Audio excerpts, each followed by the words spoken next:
Storey Time with Stephanie Storey. Hi, I am art historical novelist Stephanie Storey, and this is my show Storey Time.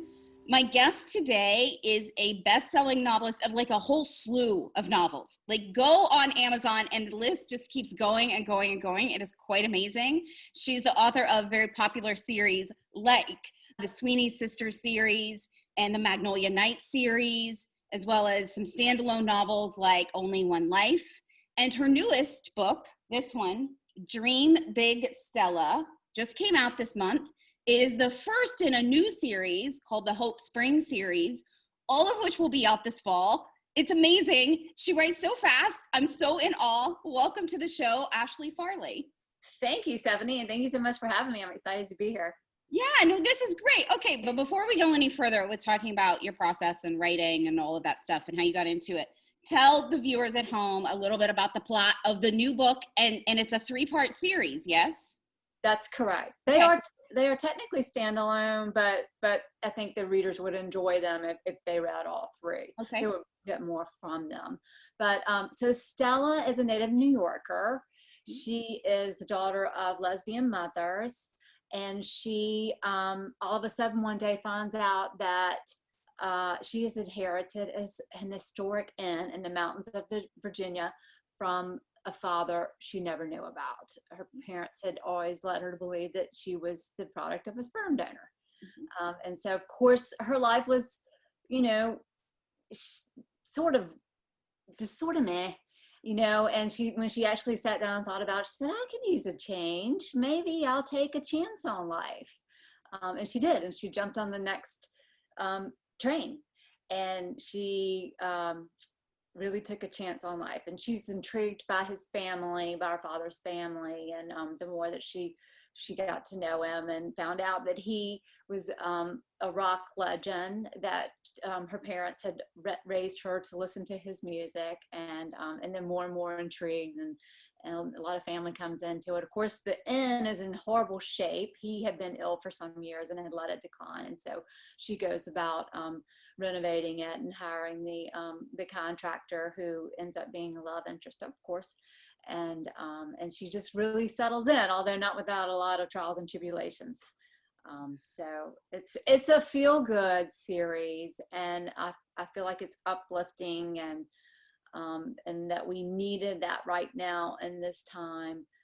When I started working on that in the beginning of January, I thought, well, yes, I think this will be a series, but then the pandemic hit, and I thought, I really would like to have the third one be a holiday installment, and if I work really hard and I'm quarantined, and why not, and talk to my editor, and so we just worked like crazy to get these books out, just to be binge read by readers, and to, when I thought, well, I can get them out, but surely we won't be dealing with the pandemic in the fall, but we are. I know that you say you write about women for women, but are there other things that are in common in your books? Are there certain areas that you're drawn to, or certain stories that you're drawn to in this big breadth of a career you've had so far? Not necessarily stories as much. They sort of come to me, but I will definitely say setting is very important to me. And I'm from South Carolina, the low country of South Carolina, and I still have family down there. I don't get down there as often as I'd like. I live in Richmond, Virginia now, but I miss it so much. And so when I sit down at my computer to write about the Low Country, I actually go there in my head, I started yet another new series today based in the Low Country, and when I settle in to write, it's like going home for me. So I don't know if that answers your question, but it does, except this series is set in Virginia. Yes, exactly. And so I move around a lot. I'm a Gemini. I like change. Okay. My fictional town in Dream Big Stella is Hope Springs. My daughter went to college in Lexington, Virginia, which is a small town in the mountains. And there's a wonderful boutique hotel there called the Georges. And so that was the inspiration for my inn. Of course, my inn grew into a farm. And then the little town was the inspiration for Hope Springs. That is where that I just needed a little bit of a change. Sometimes I need to get out of the low country and come back to Virginia. Some of Lies That Bind was set in Virginia, so I sort of go back and forth. Okay, so since you do write so many stories and so many books, and you do write them relatively quickly. I think some people do write books very quickly, and then other people like me take 800 years. Okay. But is that because you have so many stories that come to mind that you really feel the need to tell? Like, do you know what drives you to write with the speed and consistency that you do? Because I find it fascinating. Yeah, honestly, I wish I could just flip a switch and turn off my brain, because it just keeps coming. I mean, it just keeps coming. And I've tried to take a break and say, okay, I'm not going to write for 2 weeks. And then the characters are they're just always with me. And then they just I just can't stop thinking about them. And then I just have to start writing about them. And that it is just, it's wonderful, honestly. I do wish I could. My husband and son say that males have the ability to go into a nothing box where they go in their brain and think about nothing. No, not for me ever. Yeah, I didn't say I never wrote. I'm 2 weeks without writing. How would that work? I would never do that. I've written every day since I was 7 years old. Like that doesn't compute. But it just takes me so much longer to plod through. That it's just so interesting that do you have like a bucket of ideas lying around all the time that are always ready to go? Or I mean, not really. I take them. Well, I mean, I'm mentally plotting this series that I've just started. So yeah, it's there. But no, I don't have reach on a tree and grab it. I take it as it comes. okay. And when I'm nearing the end of one project, I start thinking, okay, what's next? And then I'll let it come. So how do you know when you've landed on an idea that you're going to write a book about? Because you probably, I think everybody who writes books has 50,000 ideas, and then you go, well, not that one, that one sucks, can't spend that much of my life on it, don't care, nope, oh, maybe that one. How do you finally settle on which one you're going to dedicate a chunk of your life to? No matter how long that chunk is, how do you decide which stories you're going to write? Which one's gonna, actually, I take that back. I was just sitting here thinking that I do have some ideas that I keep thinking, well, I will get to that. I might get to that later. Mm-hmm. But yeah, but I am typically just moving forward towards the next, like whatever happens to just get in my head, and I can't let go of it. And I can't really explain it. It's just there. It excites me. It's like a fire. Okay. It's lit, and I've got to go, and I have to, examine them and get to know these characters better. And I've never, honestly, since my very first novel, I've never not finished a project. But I think that's just in my nature, just who I am. I have to finish stuff. You've said, by my count, I think 4 times so far, you've mentioned character, not story. So are you more drawn to the characters and the individual people you're going to be exploring in your books than you are to like the plot?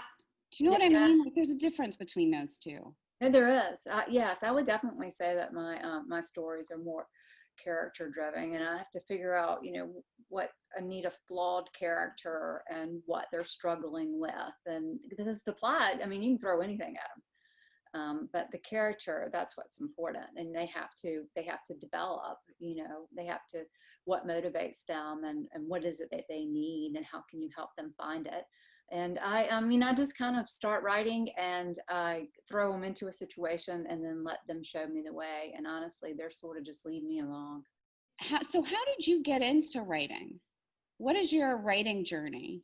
Well, I've always been an avid reader, but I lost a brother suddenly in 1999, and it was really hard for me. I struggled to even now. I usually can talk about it without tearing up, but sometimes that surprises me. But so I turned to writing because I'm one of those people that keeps it all inside, and I turned to writing just to try to, just as therapy, just to move through that grief. And I took a few novel writing classes online, and I thought I had in my mind to write a memoir, but it felt like a betrayal of my family.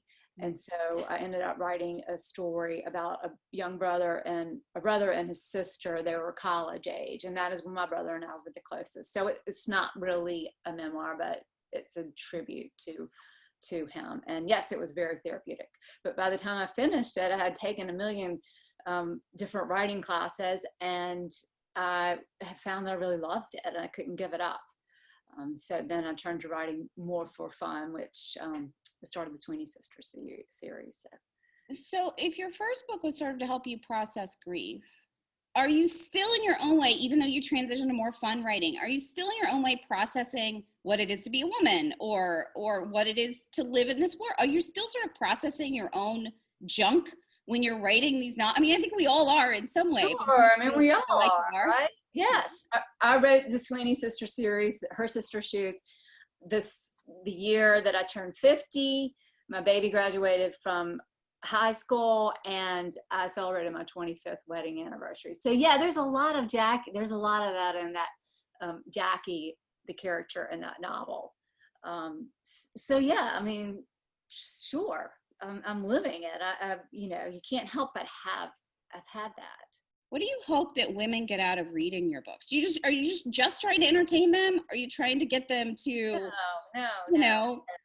push themselves in some manner? What do you hope? Because when you put a book out in the world, you have to put it out into the world because you're hoping to change somebody, or you're hoping to impact the world in some way. I really want to touch the lives of readers, and I want them to, it's a lonely place a lot of times, and we're all experiencing the same things. Like aging parents is a perfect example. I just want them to know, I want them to be able to identify with the characters and know that they're not alone, and that other women are experiencing similar struggles, and that, yes, it's okay.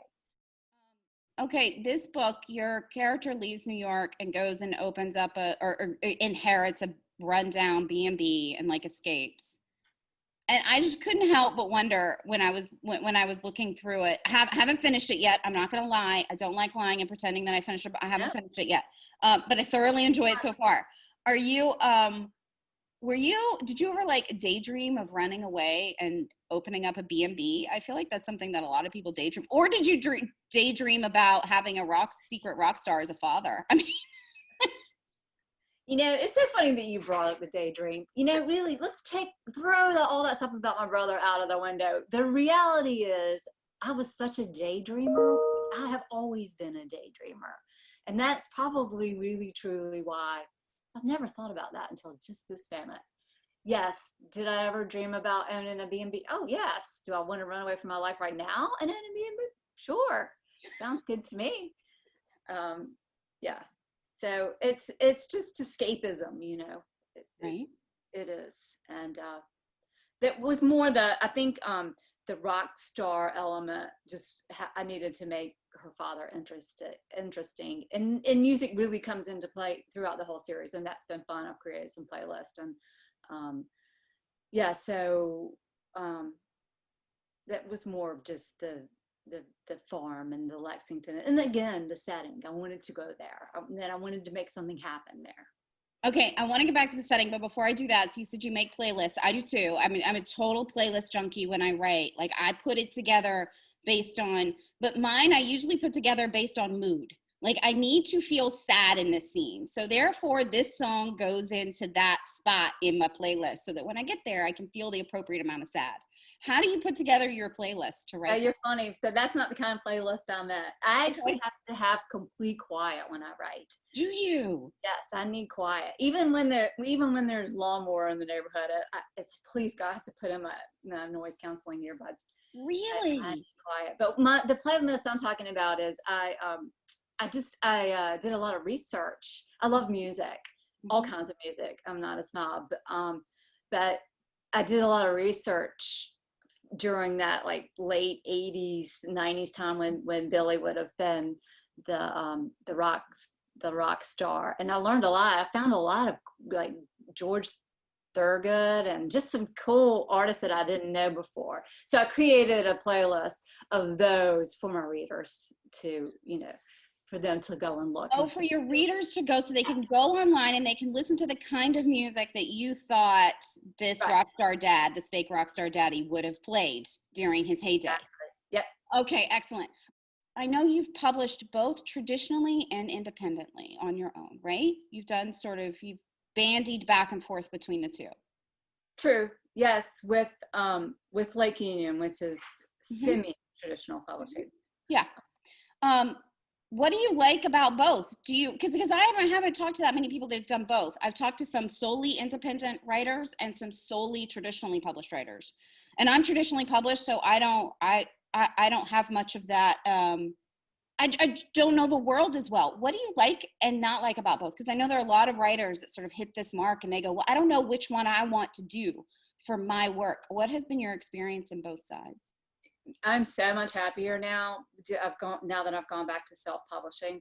You know, I write. When I started to write, I just said, well, you know, I really just want to have a meaningful life as a writer. I want to touch readers' lives with my stories, and you know, maybe pay a few bills along the way. And that was my ultimate goal.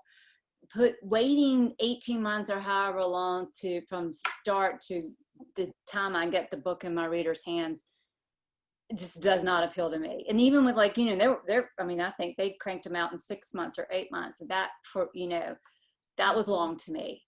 But I also like having complete control. And I do, like covers and schedule and editing and the whole 9 yards. For me, it's more rewarding. I like to do a lot of advertising with my graphics, and that's sort of a little passion. I've created a lot of book trailers, but I don't like anybody else dictating to me. I mean, I've always been that way. I hate to say it. I'm a control freak. Okay, Stephanie, bottom line. I love it. And I'm just happy. I'm really just so much happier this way. To close out, what's your favorite thing about being a novelist? Just because writing has given purpose to my days, to my life. And I just don't know, like, you know, I was a stay-at-home mom, and I don't know what, you know, my children are now grown. And I have so much energy. It would not be pretty, really, Stephanie. My husband, we surely would have divorced by now. He would have gotten rid of me. I would be crazy. But so yeah, the question, what do I love most about being a novelist? It has given me new purpose in my life. I love that. I love that writing gives people purpose. That's an amazing quality about it. And I think the people who read your books and read everybody's books, they get their own purpose out of it too. They get their own new way of seeing their life too. And I think that's amazing. I do. I totally agree. All right. Ashley, this was lovely. Thank you so much for joining me. Thank you so much for all the books you write. Keep writing. You're amazing. I am in awe of you. So thank you so much for having me. I've loved talking to you. Oh, good. And good luck to you and your career. Oh, thank you very much. We all do what we do. Thank you, everybody at home. I will see you here next time. Bye-bye. Story time virtually. We've got time and plenty of stories, talking stories in a novel way. Story time with Stephanie Story.